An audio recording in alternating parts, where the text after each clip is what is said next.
انسان کے سامنے آنسو بہانا بے عزتی کی بات ہے، استغنا کے خلاف۔ اپنی حاجت لوگوں کے سامنے بیان بولو نہ کی جائے۔ اگر آپ نے کر دی، آپ کسی کے سامنے رو دیے، اس کی نظر میں آپ کی عزت کیا ہو جائے گی؟ کم۔ مت رو، اپنے آنسو چھپاؤ لوگوں کے سامنے۔ ہمارے حضرت فرمایا کرتے تھے اپنی بیماریاں بھی چھپاؤ۔ کوئی بیماری ہے کس کے بیان کرو، بولو۔ لوگوں کا نہ گیت گاؤں، میرے یہ مسئلہ، میرے یہ مسئلہ، میرے گردے میں مسئلہ، میرے پھیپھڑے میں مسئلہ، میرے گلے۔ کسی کے سامنے بیٹھ جاؤ نا، آج اپنے دکھ ایسے بیان کرے گا لپٹ کے رونے کا دل کرتا ہے اس سے، ایسے، حالانکہ فٹ فاٹ ہوگا، میرے ساتھ یہ مسئلہ، میرے ساتھ یہ مسئلہ، میرے ساتھ یہ مسئلہ۔ بے بھائی تیرے ساتھ کوئی اچھا کام بھی قدرت نے کیا ہے؟ حضرت حکیم الامہ مولانا اشرف علی تھانوی رحمہ اللہ تعالیٰ کو حضرت ڈاکٹر عبدالحی صاحب رحمہ اللہ نے خط لکھا، مسئلے لکھے نا، حضرت یہ مسئلہ، یہ مسئلہ، یہ ٹینشن، یہ پریشانی، یہ پریشانی، یہ پریشانی، یہ پریشانی، آپ دعا فرمائیں۔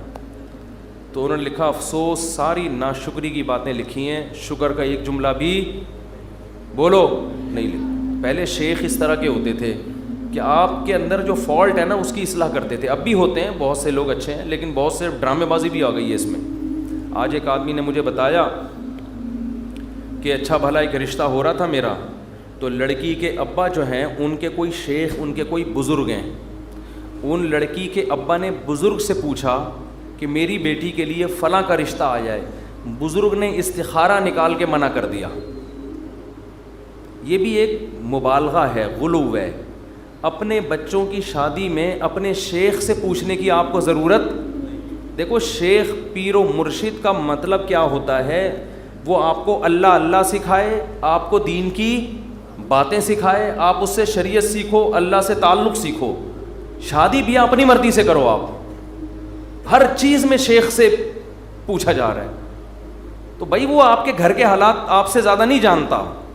باپ جتنا اچھا بیٹی کے لیے فیصلہ کر سکتا ہے، ماں جتنا اچھا فیصلہ کر سکتی ہے، پیر و مرشد نہیں کر سکتا۔ پتہ نہیں کیا بنا لیا لوگوں نے پیر و مرشد کو، اپنی شادی بھی پیر صاحب جہاں کہیں گے وہاں ہوں گی، بچے کی شادی بھی پیر صاحب۔ وہ بھائی پیر ہے یہ تمہارا باپ ہے، یہ خدا ہے؟ یہ پیر صاحب اللہ اللہ سیکھنے کے لیے، ان کو بولیں بس اللہ اللہ سکھائیں، ٹھیک ہے نا؟ اس کے علاوہ مجھ سے لوگ آ کے، بہت سے عقیدت مند لوگ ہیں مجھ سے آ کے پوچھ رہے ہوتے ہیں میری بچی کا یہ مسئلہ وہاں کر دوں۔ میں کہتا نہ میں آپ کی بچی کو جانتا ہوں، نہ میں اس کمبخت کو جانتا ہوں معذرت کے ساتھ جس سے آپ کی بچی کی شادی، میں کہاں مشورہ دوں گا؟ خود فیصلہ کرو بھائی۔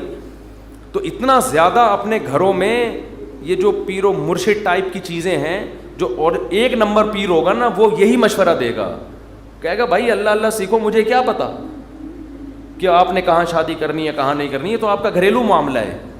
طلاقیں دے رہے ہیں پیر سے پوچھ کے، طلاقیں کس سے پوچھ کے دے رہے ہیں؟ پیر و مرشد سے پوچھ کے۔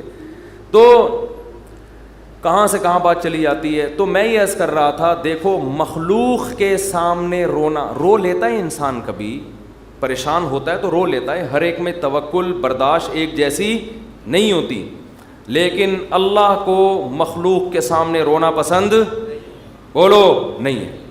میری عادت ہے، میں اپنے بھی کچھ معمولات کبھی کبھار بتا دیتا ہوں۔ کبھی اللہ نہ کرے کوئی بیماری آئے، اللہ نہ کرے، تو میں کبھی دعا کی درخواست بھی مسجد میں اعلان نہیں کرواتا۔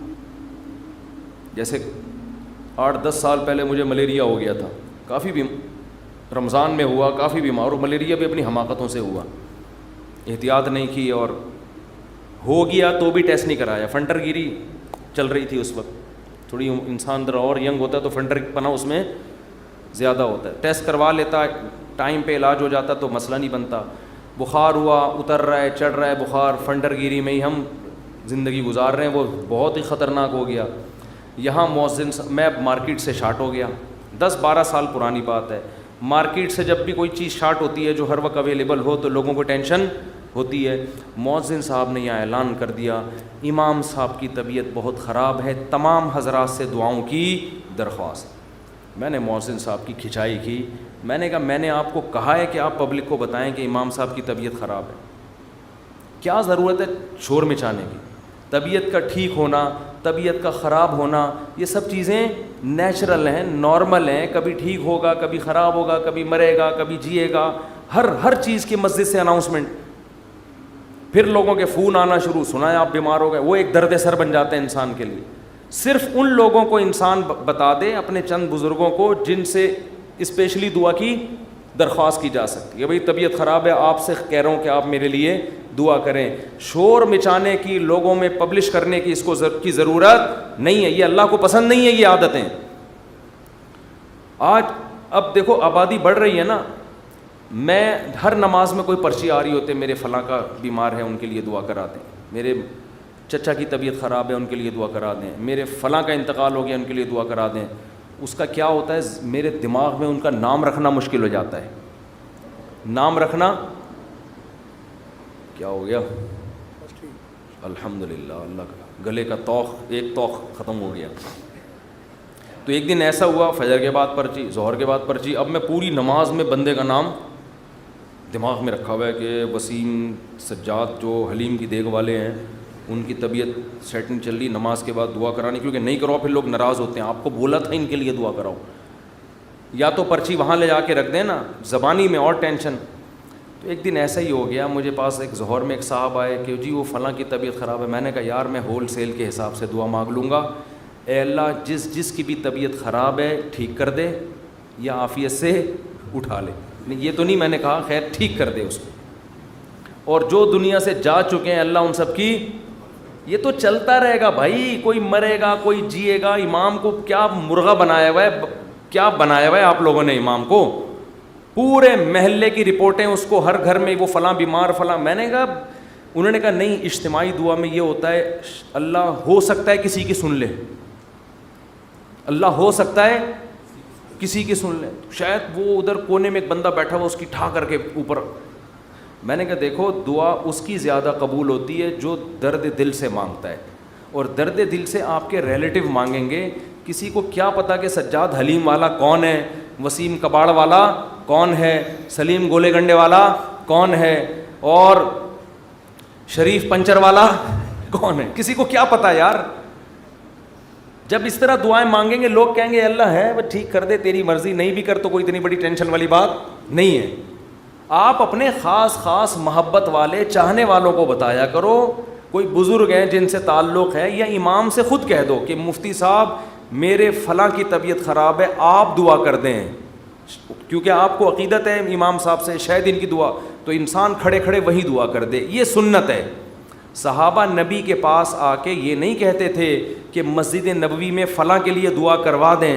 صحابہ یہ کہتے تھے یا رسول اللہ آپ میرے لیے یہ دعا کر دیں. نبی اسی وقت کھڑے کھڑے ان کے لیے دعا کرتے تھے, اور بہت دفعہ سامنے قبول بھی ہو جاتی تھی.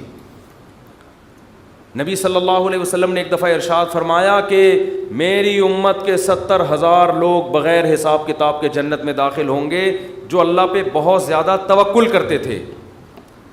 تو ایک صحابی کھڑے ہوئے حضرت عکاشہ مجمع میں, انہوں نے کہا یا رسول اللہ میرے لیے دعا کر دیں, میں بھی انہی میں سے ہوں. یہ نہیں کہا یا رسول اللہ میرے لیے 27ویں رات کو سب کے سامنے دعا کروا دیے گا آپ, بس یا رسول اللہ آپ میرے لیے بھی دعا کر دیں. آپ نے فرمایا اے اللہ اللہم اجعل عکاشۃ منہم, اے اللہ عکاشہ کو بھی ان لوگوں میں شامل کر دے. جب حضرت عکاشہ کی دعا نبی نے مانگی, صحابہ کو تو جوش پیدا ہو گیا. ایک اور صحابی کھڑے ہوئے, یا رسول اللہ میرے لیے بھی دعا کر دیں کہ اللہ مجھے بھی ان میں سے کر دے. آپ نے فرمایا سبقک بہا عکاشہ, عکاشہ سبقت لے گئے. کیا مطلب, حدیث کا مفہوم کیا ہے کہ اللہ نے یہ فضیلت اس کے لیے رکھی تھی جو اس فضیلت پہ بہت زیادہ حریص ہو, اور یہ حرص عکاشہ میں ہے کیونکہ انہوں نے کسی اور کے کھڑے ہونے کا انتظار نہیں. یہ بذریعہ وہی نبی کو پتہ چلا نا کہ یہ اللہ اسی کے لیے قبول کرے گا جو پہلے نمبر پہ کھڑا ہو کے دعا مانگے گا, دوسروں کے لیے آپشن نہیں ہے. تو نبی سے تو ڈائریکٹ درخواستیں کی گئی ہیں. اس طرح علماء سے کہنا چاہیے کہ حضرت میرے فلاں کا مسئلہ ہے, یہ دعا کرا دیں, یہ کر دیں آپ دعا, تو یہ ٹھیک ہے. لیکن اجتماعی پرچیاں دے دے کے دعائیں کبھی کبھار ٹھیک ہے, اس کا معمول بنانا ٹھیک نہیں ہے. اپنے غم کو کس کے سامنے بیان کریں, اللہ کے سامنے. اس کو پبلش کرنا آج فلاں کے ساتھ یہ مسئلہ مجھے اچھا نہیں لگتا, کبھی ذرا سی طبیعت خراب ہوئی, وہ ملیریا ہو گیا تھا, تو یہاں پھر دعائیں شروع, مفتی صاحب بیمار, مفتی صاحب بھائی اللہ کے سامنے بیان کرو, کیوں پبلک, پھر تبلیغ ترس کھا رہی ہے. اچھا نہیں لگتا کہ کوئی آپ پہ آ کے ترس کھائے, بیچارہ کہے آپ کو. لوگ کہیں گے مفتی صاحب بیچارے, مجھے تو اچھا نہیں لگتا بھائی, مجھے آ کے کوئی کیا کہے, بولو بیچارہ. بھائی ہم تو بیچارے نہیں, ہم اللہ کے سامنے بیچارے ہیں, آپ کے سامنے فنٹر ہیں ہم, ایسے ہی رہو. تو کون ہے اور کیا وہ تو کون ہے, ہمیں بیچارہ ہے. ایک شاعر کا شعر ہے بڑا زبردست, اللہ بچا کے رکھے, استغنا کے ساتھ ہی رکھے, لیکن لوگوں کے سامنے کمزوری ظاہر کرنا. ہمارے فرماتے کوئی دوا بھی کھاتے ہو نا, لوگوں سے چھپ کے کھایا کرو. کوئی بھی دوا کھا رہے ہو, لوگ اپنی بیماری لوگوں کے سامنے ایسے نکلو, یہ کوئی بیماری نہیں, فٹ فاٹ, بے شک چھپ چھپ کے کچھ بھی کھا رہا ہو, ٹھیک ہے نا. لوگوں کے سامنے مت غم کو ظاہر کرو. تو ایک شاعر نے بڑی اچھی بات کی ہے, رہبوتک خیر من رحموتک, کہ لوگ تجھ سے ڈریں. یہ بھی غلط ہے نا, ظالم سے لوگ ڈرتے ہیں نا, لوگ تجھ سے ڈریں, لوگوں کے دل میں تیرا خوف ہو, یہ غلط ہے. لیکن اس سے بہتر ہے کہ لوگ تجھ پہ ترس کھائیں. نہیں آ رہی بات. دیکھو دو غلط چیزیں ہیں, لوگ آپ سے ڈریں, یہ بھی کیا ہے, غلط. یہ تو ظالم ہونے کی علامت ہے نا, ظلم کر رہے ہو آپ, لوگوں کو ڈرا رہے ہو. لیکن اس نے کہا یہ غلط ہے, مگر اتنا نہیں جتنا یہ غلط ہے کہ لوگ آپ پہ ترس کھائیں. یہ زیادہ غلط ہے, یہ آپ کے کمزور ہونے کی, یہ آپ کے بے عزت ہونے کی دلیل ہے. ظالم کی بھی عزت ہو جاتی ہے, ڈر سے ہوتی ہے. مظلوم جس پہ ظلم ہو رہا ہوتا ہے نا, اور وہ رو رہا ہوتا ہے ظالم کے سامنے, اس کی معاشرے میں عزت نہیں ہوتی. اور عزت بڑی چیز ہے. تو ہاں, ہر ایک کو ایک ہی لاٹھی سے نہیں ہانکنا چاہیے, ایک حد تک لوگ برداشت کرتے ہیں, اس کے بعد انسان کے حوصلے پست ہو جاتے ہیں. تو اس لیے ان چیزوں کا معمول ختم کریں. لوگوں کے سامنے مت بتائے کریں یہ ہو گیا فلان ہو گیا. اللہ کے سامنے روئے انسان, اللہ کے سامنے اپنی حاجت. تو لوگوں کے سامنے اپنا غم بیان کر کے رونے سے عزت بڑھتی ہے یا کم ہوتی ہے؟ کم. اللہ کے سامنے رونے سے, اپنا غم بیان کرنے سے عزت کم نہیں ہوتی, بلکہ اللہ کی نظر میں عزت بڑھ جاتی ہے. ہمارا معاملہ الٹا ہے, پبلک کے سامنے روتے ہیں اور اللہ کے سامنے روتے ہوئے ہمیں شرم آتی ہے. میں نے دیکھا لوگ دعا میں منہ پہ ہاتھ رکھ لیتے ہیں, اگر ان کو کبھی رونا بھی آ رہا ہو, بھائی کھلے عام رو, کوئی مسئلہ نہیں ہے, یہ اللہ کے سامنے رو رہے ہو. ہاں لوگوں کو دکھانے کے لیے مت رو. آج کل ٹیلی ویژن میں اس قسم کی چیزیں بھی موجود ہیں, پروگرام چل رہے ہوتے ہیں رونے کے, اشتہار لگے ہوتے ہیں ہمارے ہاں, رو رو کے دعائیں مانگی جائیں گی. آدمی حیران ہوتا ہے, تم نے پہلے سے ہی اشتہار لگا دیا اور بالفرض تمہیں رونا نہیں آیا تو پبلک کہے گی تم نے اعلان تو یہ کیا تھا رو رو کے دعائیں مانگی جائیں گی, کم بخت رو کیوں نہیں رہا ہے اب تو یہ ناٹک اور یہ ڈرامے اللہ کو پسند نہیں ہے. اور کمال کی بات یہ ہے کہ ہمارے نبی نے فرمایا اللہ سے رو کے دعا مانگو, رونا نہ آئے تو ٹینشن کی بات نہیں ہے, رونے والی صورت بنا لو, انداز رونے والا ہو, اسٹائل رونے والا ہو, جیسے بھکاری مانگ رہے ہوتے ہیں. دیکھو رونا نہ آئے اور انداز رونے والا بنا لے, یہ رونے سے بھی زیادہ بہتر ہے, کیونکہ اللہ کہتا ہے کہ اس کے بس میں جو ہے وہ اس نے چھوڑا نہیں ہے. کیونکہ جب رونا آتا ہے تو دعا میں دل لگتا ہے, رونا نہیں آتا تو دعا میں دل نہیں لگتا, پھر بھی انسان مانگتا ہے. یہ ادا اللہ کو زیادہ پسند ہے. بہت مشکل ہے بات سمجھانا, بہت. آج کل لوگ کہتے ہیں نا عبادت میں دل ہی نہیں لگ رہا. ارے عبادت میں دل لگے گا تو وہ تو مزہ آئے گا نا عبادت میں. کمال تو جب ہے جب دل نہ لگے پھر بھی کرو عبادت, پھر بھی عبادت کرے انسان. تو اللہ کے سامنے روتے ہوئے شرم محسوس بولو نہیں کرنی. جیسے اذان کہتے ہوئے شرم نہیں آنی چاہیے. سفر میں جب ہم جاتے ہیں نا, بعض دفعہ ٹرین جنگل سے گزر رہی ہوتی ہے. علماء کہتے ہیں کہ اگر ایسی جگہ نماز پڑھنی ہے جہاں قریب میں کوئی محلہ نہیں ہے, اذان نہیں ہوئی ہے, تو فرض نماز کے لیے پھر آپ کو کیا اذان کہنی ہے, وہاں اذان پڑھنی ہے. اب میں نے وہاں نمازیوں کو بھی دیکھا, ان کو اذان دیتے ہوئے شرم آ رہی ہوتی ہے.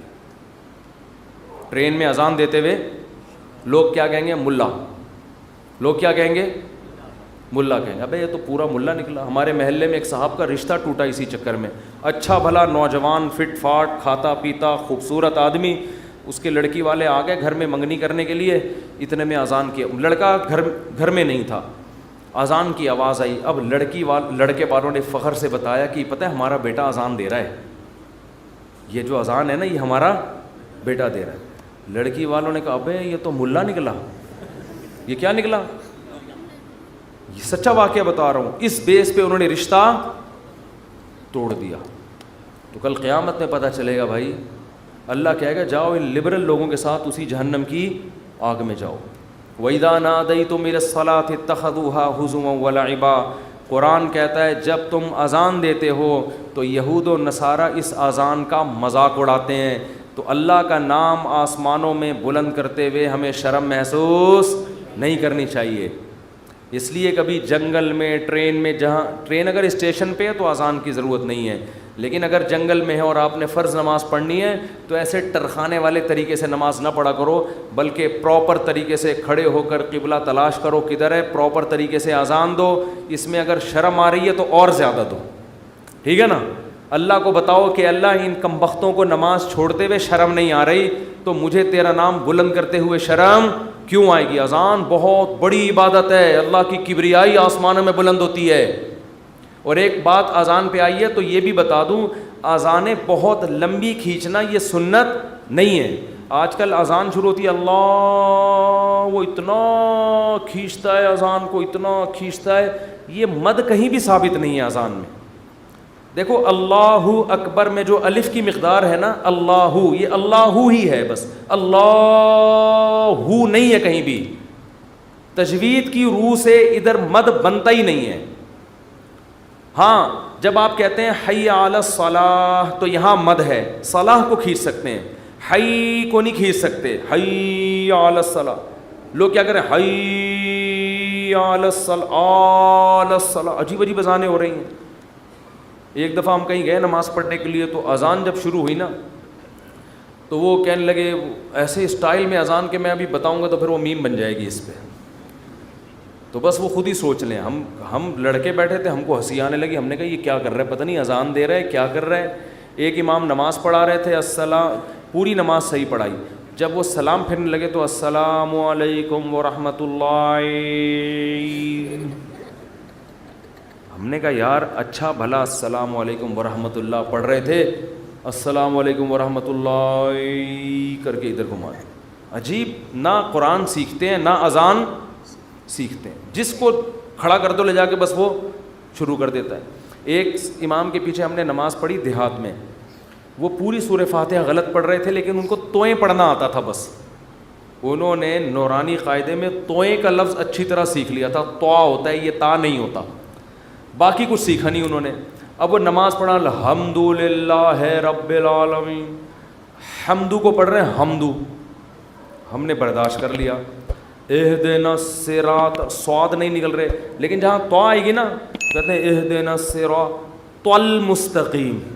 ٹھیک, ہم کہہ رہے یار پورا غلط پڑھ رہے ہوتے ہیں, لیکن جہاں توئیں آتی ہے ایک دم, تو یہ چیزیں سیکھنے کی ہیں بھائی. اتنا موٹا موٹا قرآن یا موٹی موٹی اذان ہر مسلمان کے لیے سیکھنا ضروری ہے. تو اذانوں کو بہت زیادہ کھینچا نہ کریں. ایک تو خلاف سنت بھی ہے, دوسرا لوگوں سے پھر ادب نہیں ہوگا اذان کا. اذان کے وقت خاموش رہنا چاہیے, اذان کو غور سے سننا چاہیے. جب آپ اتنی لمبی کھینچو گے اذان تو پھر کہاں اس کا ادب ہوگا, کافی ٹائم لگ جاتا ہے اس میں. مختصر اذان دے, مختصر, اللہ اکبر اللہ اکبر, پھر اللہ اکبر, بس اشہد ان لا الہ الا اللہ. لا پہ مد ہے, الہ پہ نہیں ہے. نہیں آ رہی بات. ہم ایسے ہی اذان دیا کرتے تھے. لوگ کہتے ہیں حرم میں اتنی لمبی اذانیں ہو رہی ہیں. وہ حرم کا ماحول ہے, ایک حرم کی ایک برکت ہے, وہاں لمبی اذان ہی تو سننے کے لیے جاتے ہیں لوگ. بہت سے عرب علماء کو اس پہ بھی اشکالات ہیں. بہت سے عرب تو کہتے ہیں یہ حرم میں بھی جو اتنی لمبی ہو رہی ہے یہ خلاف سنت ہے, لیکن وہ تو حرم کا معاملہ ہے, ان کو اپنے حال پہ چھوڑ دو. وہ پھر بھی وہاں مسئلہ یہ ہے کہ وہاں کا تو ماحول ہی ایسا ہے نا. نارملی جب آپ اذان دیں تو اتنی لمبی اذان نہیں ہونی چاہیے کہ لوگوں کے لیے اس وقت خاموش رہنا, اس کا ادب کرنا ایک آزمائش بن جائے. اور پھر اسپیکر اتنے بھاری بھرکم نہیں ہونے چاہیے کہ اس اذان سے لوگوں کے کان کے پردے پھٹنا شروع ہو جائیں. اس سے لوگ پھر ان شاعر اسلام کی عزت کرنے کے بجائے توہین کرنا شروع کر دیتے ہیں. خاص طور پہ غیر مسلم ممالک میں جہاں آپ کو کوئی اذان کی پرمیشن دے دے تو اعتدال سے اذان دیں, ان کے آرام کا خیال رکھیں. تو جلدی سے میں یہ بات کو ختم کروں. دیکھو دعائیں مانگنے میں شرم اور عار محسوس نہ کرو. اللہ کے سامنے گڑ گڑانے میں شرم اور عار محسوس نہ کرو, اس کا معمول بنا لو. حضرت عمر فرمایا کرتے تھے کہ میری دعا قبول ہو رہی ہے یا نہیں, مجھے اس سے غرض نہیں ہے, مجھے اس سے غرض ہوتی ہے کہ مجھے دعاؤں کی توفیق مل رہی ہے کہ نہیں مل رہی. تو جتنی دعائیں, ڈاکٹر ٹھیک کرے گا, جا مانگ ڈاکٹر سے, میری مرضی میں ٹھیک کروں نہ کروں, لیکن تو نے یہ بتا دیا ہے کہ تو مجھے اپنا محتاج, تو اپنے آپ کو میرا محتاج نہیں سمجھتا. تو نے اپنے عمل سے یہ ثابت کر دیا ہے کہ تو اپنے آپ کو نہیں سمجھتا کہ میں اللہ کا محتاج ہوں, تو نہیں سمجھتا کہ اللہ سب کچھ کر سکتا ہے. اس لیے اللہ کی نظر میں دعا کی ویلیو ہے. اگر آپ کا کوئی مسئلہ اٹکا ہوا ہے اور آپ اس کے اسباب اختیار کرتے ہو, دعا نہیں مانگتے, اللہ کہتے ہیں تیرا یہ خیال ہے کہ مسئلے میں دور نہیں کر سکتا, مسئلے تیرے گورنمنٹ دور کرے گی. تو یہ تکبر ہے جو آپ کو سزا کا ذریعہ بنے گا اور برکتیں چھین لے گا آپ کی زندگی سے. اس لیے قرآن کے الفاظ دیکھو, وقال ربکم ادعونی استجب لکم. اللہ کہتے ہیں کہ مجھ سے دعا مانگو, میں تمہاری دعا کو قبول کروں گا. ٹھیک ہے بھائی, یہ آپشن ہے نا. آپ بتاؤ جب کوئی گورنمنٹ کسی کو کوئی آپشن دیتی ہے یا کوئی بینیفٹس دیتی ہے تو گن پوائنٹ پہ تھوڑی دیتی ہے. بھائی گورنمنٹ نے یہ کہا کہ قرضہ ملے گا بغیر سود کے, غریب لوگوں کو چاہیے اپنا مکان بنائے, یہ کہے گی نا گورنمنٹ, آگے دھمکی تو نہیں دے گی جس نے قرضہ نہیں لیا نا ہم سے مکان بنانے کے لیے اس کو شوٹ کر دیا جائے گا. ایسی دھمکی دے گی کبھی؟ تو یوں ہی کر دو اگر منہ سے نہیں نکل رہا کچھ. دھمکیاں دے کے کبھی کسی کو کوئی سہولت دی جاتی ہے؟ ہاں دیہاتی مائیں کرتی ہیں ایسا. کھا, وہ ایک آدمی نے پرینک بنایا کہ انگریزوں کی مائیں اور پاکستانیوں کی مائیں میں کیا فرق ہے, بڑا زبردست تھا. انگریز کی ماں کھانا لا کے رکھ دے گی, کھانا ہے کھا, نہیں تو یہاں سے دفع ہو جا. ٹھیک ہے نا. پاکستانی اور دیہاتی ماں کیا کرے گی, وہ میرا بیٹا کھا لے, یہ میں نے تیرے لیے پکائی ہے بریانی, میں نے تیرے لیے یہ پکایا ہے. پہلے منتیں کرے گی, بچہ نہیں کھائے گا تو دھمکیاں دینے پہ آ جائے گی اس کو, کھا ورنہ میں تھپڑ ماروں گی تیرے کی. بے غیرت, تو نے بنوایا کیوں مجھ سے, یہ تجھے پتہ نہیں ہے. یہ تو نارملی ایسا ہوتا نہیں ہے کہ آپ کسی کو کوئی نعمت دے رہے ہو اور ساتھ میں بندوق نکال کے بولو کہ یہ لو. کسی کو آپ نے ہدیہ دیا, 100 روپے, 1000 روپے, 500 روپے آپ نے کسی کو دیے, یہ آپ کی خدمت میں, وہ کہہ رہے یار میں تو ابھی ضرورت نہیں ہے, آپ کا بڑی نوازش, آپ بندوق نکال لے, تو یہ ہدیہ رہے گا؟ یہ ہدیہ تھوڑی رہے گا. تو کوئی بھی جب حکومت یا کمپنی کسی کو سہولت دیتی ہے تو وہ گفٹ کو پھر گفٹ ہی قرار دیتی ہے. لیکن اللہ کا اسٹائل یہاں پہ بالکل انداز بالکل الگ ہے. اللہ کیا کہتے ہیں, مجھ سے مانگو. یہ بینیفٹس مل رہے ہیں نا اللہ کی طرف سے, ہے بھائی. اللہ کیا کہہ رہے ہیں, مجھ سے مانگو اور میں جو مانگو گے میں وہ تمہیں دوں گا. بس یہ اللہ ٹھیک ہے, ہمیں تو نے بتا دیا کہ ہم مانگیں گے اور تو دے گا, ہمیں یہ بات پتہ چل گئی, اب ہماری مرضی, ہم جب چاہیں تو اس سے مانگے, ہمیں یہ سہولت کا پتہ چل گیا, اب ہم ہماری مرضی, اب ہمارے.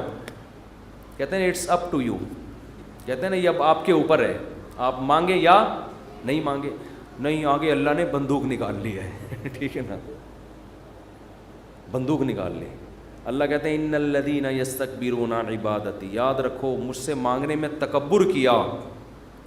میں نے تو کہا ہے مانگو, اگر نہیں مانگا, کبر سے کام لیا کہ نہیں جی ہم نہیں مانگ رہے, سیدخلون جہنم داخرین, ذلیل کر کے جہنم کی آگ میں پھینک دوں گا. اڑے بھائی اللہ تو ہمیں گفٹ دے رہا ہے دعا کا یا جرمانہ لگا رہا ہے, کیا کر رہا ہے؟ سمجھ میں آنے والی بات ہے, کوئی سمجھ میں آنے والی بات بالکل سمجھ میں نہیں آ رہی ہے. یہی وجہ ہے کہ قرآن میں اور مقام پہ جب اللہ نے کہا نا میری یہ نعمتیں کھاؤ, تو پھر یہ نہیں کہا نہیں کھاؤ گے تو یوں کر دوں گا, یہ نہیں کہا. اللہ نے قرآن میں کہا کلو وشربو, کھاؤ اور پیو, حد سے تجاوز نہ کرو. یہ نہیں کہا اگر نہیں کھایا نا تو جہنم میں پھینک دوں گا, یہ کہا قرآن نے. کیا ہو گیا بھائی؟ اللہ نے کہا فن کے ہو, نکاح کرو, یہ نہیں کہا نہیں کیا نا جہنم میں پھینک دوں گا میں. بشرطے کہ گناہ سے بچے انسان, گناہ کرو گے پھر تو جاؤ گے جہنم میں. لیکن جو بھی اللہ نے نعمتیں دی ہیں ان کو بندوق کی نوک سے نہیں اللہ نے کہا, کیونکہ وہ نعمت پھر نعمت رہتی نہیں ہے. وہ نعمت تھوڑی رہتی ہے پھر وہ.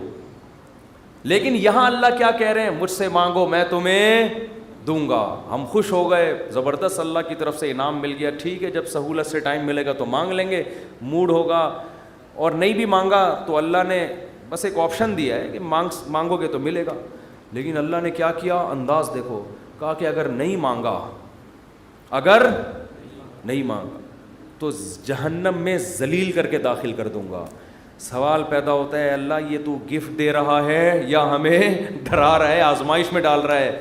اللہ کہتے ہیں گفٹ بھی دے رہا ہوں لیکن یہ بہت بڑی آزمائش بھی ہے. کیونکہ اگر کوئی بہت بڑا سیٹ آپ کو ایک خالی چیک دے اور کہے اس پہ پیسے لکھو اور سائن کر دو, اور آپ اس چیک کو اٹھا کے اس کے سامنے ڈسٹ بن میں ڈال دو, اس کا مطلب آپ کا یہ نہیں ہے کہ آپ کو پیسوں کی ضرورت نہیں ہے, آپ کا سیٹ کے بارے میں خیال ہے کہ اس نے جھوٹا چیک دیا ہے, یہ جھوٹ بول رہا ہے, ورنہ کبھی آپ اس کو ڈسٹ بن میں اٹھا کے نہیں پھینکتے. بہت مشکل ہے بات سمجھانا, بہت مشکل.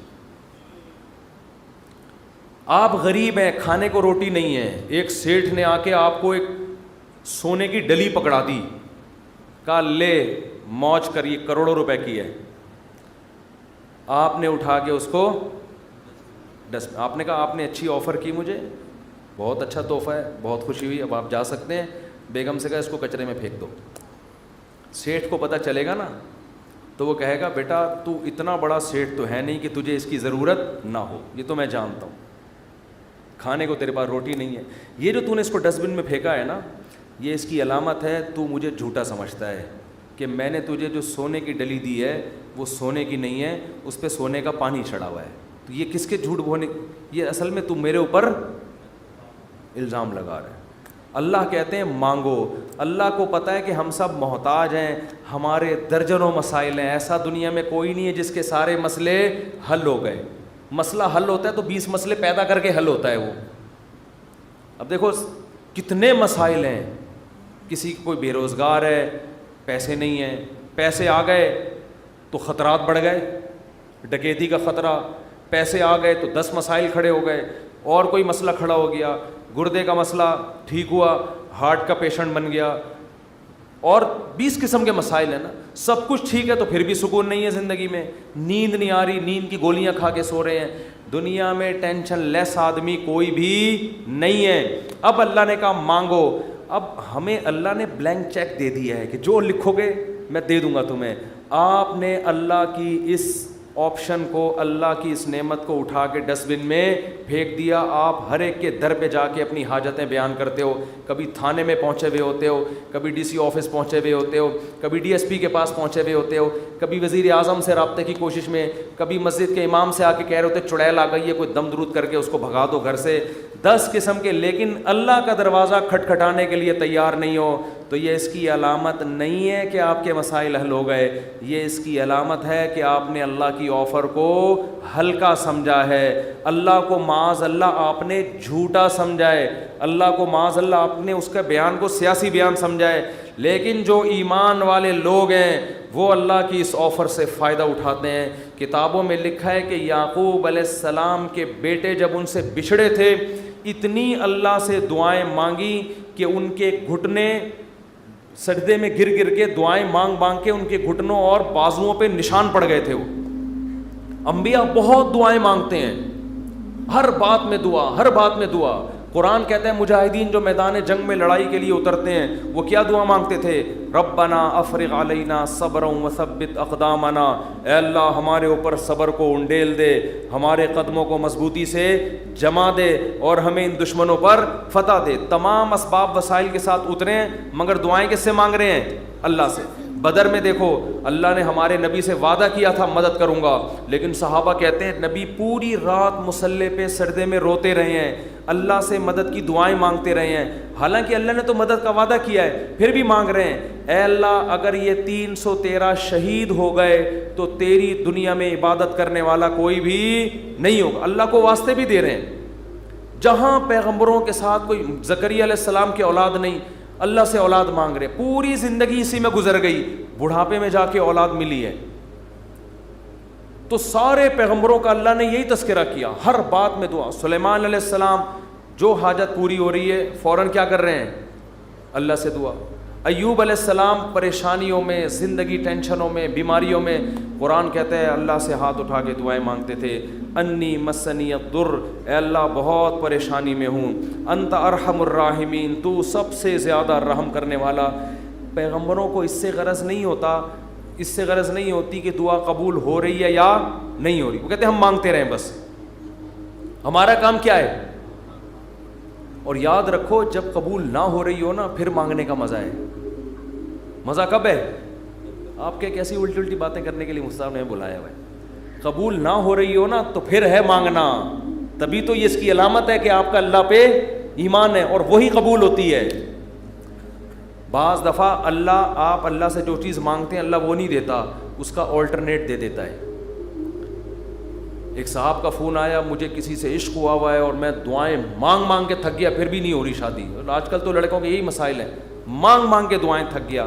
تو آپ کہتے ہیں دعائیں قبول ہوتی ہیں, میں تو پھر اس پہ اور تڑکا لگا دیتا ہوں. میں کہتا ہوں بہت سے لوگ کہتے ہیں ہم جس کو مانگ رہے ہیں وہ ملی نہیں, چلو نہیں ملی مقدر میں ہوگا, دعا قبول نہیں ہوئی. مفتی صاحب کہہ رہے ہیں دعائیں کیا ہوتی ہیں, قبول. لیکن اس کی کہیں اور شادی کی خبر ہمیں مل رہی ہے. تو اللہ اگر دعا قبول نہیں کرتا تو کم از کم ایسا تو نہ کرے نا کہ اس کی کہیں شادی ہو رہی ہے اور ہمیں اطلاع مل رہی ہے. خوشی خوشی لوگ بتا رہے ہیں تمہیں پتہ ہے اس کی شادی ہو گئی, چلو یہاں تک بھی بات سمجھ میں آتی ہے. اس کے بچہ ہوا, ہمیں اطلاع دی جا رہی ہے آ کے, ارے تمہیں خوشخبری سنائیں وسیم بھائی, کوئی وسیم بیٹھے ہو تو معذرت, تمہیں پتہ ہے وہ جو تمہاری کلاس فیلو تھی اس کی ایک جگہ شادی ہو گئی تھی, اس کے ماشاءاللہ آج بیٹا پیدا ہوا ہے. اور انسان تپتا یار ہم نے تو لیلۃ القدر میں دعائیں مانگی تھی ہمیں مل جائے, اور ادھر بھی چلے بھی وہاں گئی اور اس کے بچہ بھی پیدا ہو گیا. اور تباہی اس وقت آتی ہے جب وہ بچہ سمجھدار ہو کے آپ کو ماموں کہنا شروع کر دے. حقیقت بات جب آپ ان کے گھر جائیں ملنے کے لیے اور وہ آپ کی پرانی گرل فرینڈ بچے کو تعارف کروا رہی ہے, تمہارے ماموں لگتے ہیں یہ رشتے میں, حقیقی تو نہیں ہے لیکن رشتے میں کیا لگتے ہیں, ماموں. تو آپ کہو گے یار یہ دعائیں قبول ہو رہی ہیں یا کیا ہو رہی ہے؟ تو اس طرح بھی ہوتی ہیں.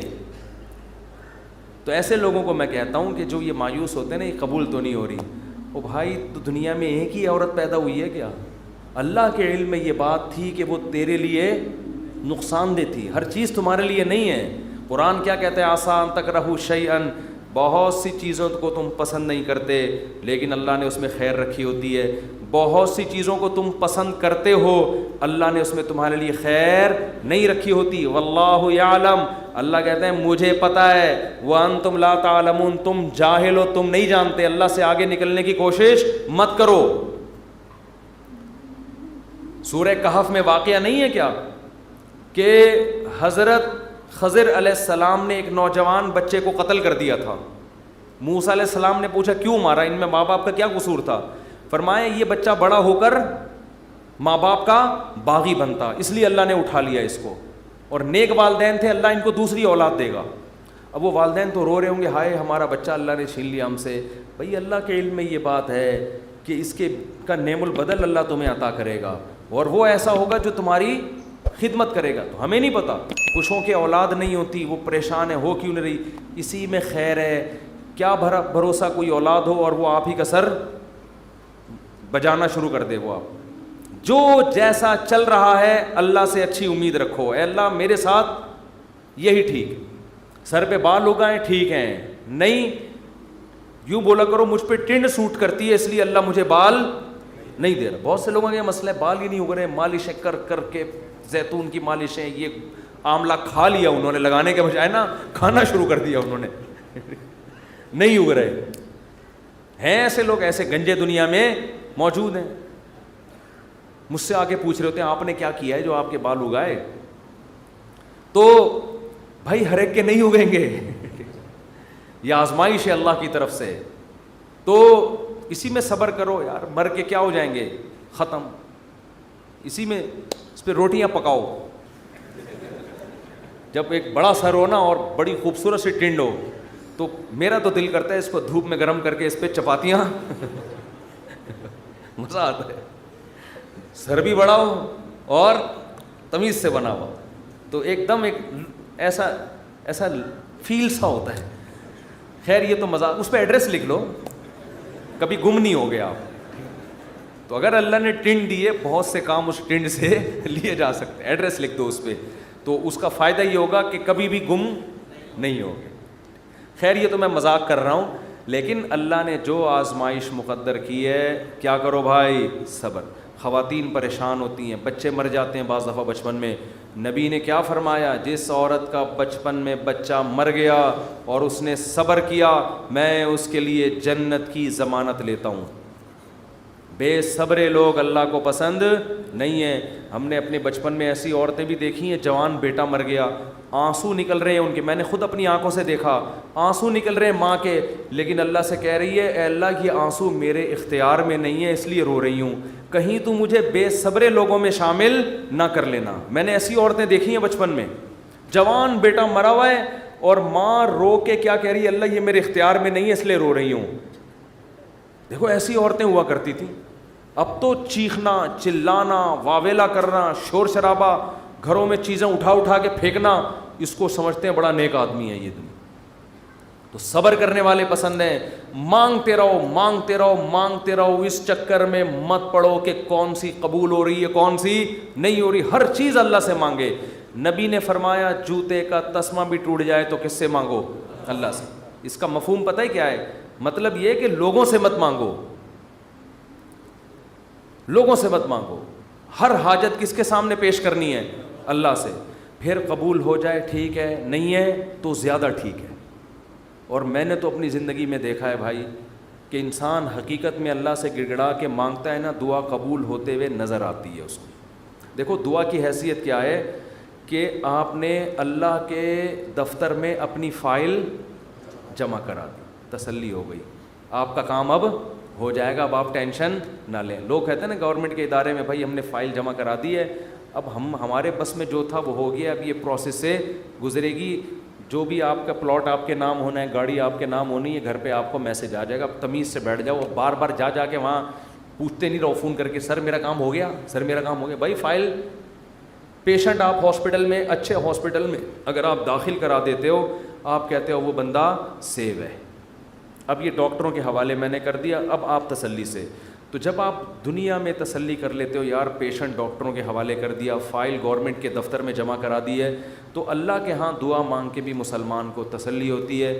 میں نے اپنا دکھڑا کس کے سامنے رکھ دیا ہے, اللہ کے. اب اس کی مرضی ہے, وہ کرے ٹھیک ہے, نہیں کرے تو بھی ٹھیک. اب میرے لیے جو فیصلہ ہوگا وہ بہتر ہوگا.